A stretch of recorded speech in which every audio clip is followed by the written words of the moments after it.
we know from the hundreds of thousands of letters that survive that people wanted to stay connected with each other, that they wanted to stay connected to the smallest details of each other's lives, despite an absence of sometimes years.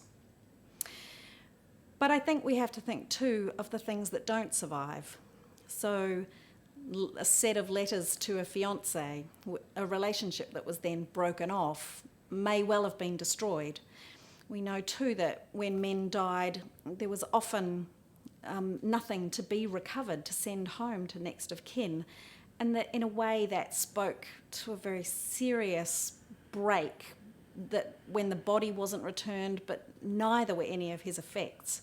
I think the one that really stands out for me is the jacket worn by William Phillips, who went to war early in 1915, and he was invalided home at the end of 1915. But his jacket's in Te Papa. It was donated to the Dominion Museum in the 1950s when he retired from working there. He, I don't think, had ever looked at that jacket again since he'd put it away. He'd come home from war, I think he'd hung it up in the wardrobe, and there it had stayed. Because when we went to look at it, and we went to look at it because it had been made by Abraham Levy. His factory was here in Wellington, and he was a Jewish owner of a textile factory. And we wanted to look at the stamp on the inside of the pocket. But when we opened the jacket to see the pockets, the stamp was there, but the inside lining, the pale canvas, it was all blood-stained.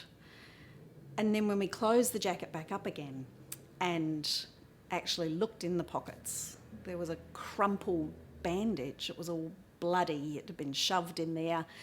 And there was sand in his pockets. Sand from Egypt, I think. And standing there in that textile room at Te Papa with that jacket, I just felt dragged back to 1915 in a way that I don't think any other object dragged me back to the war.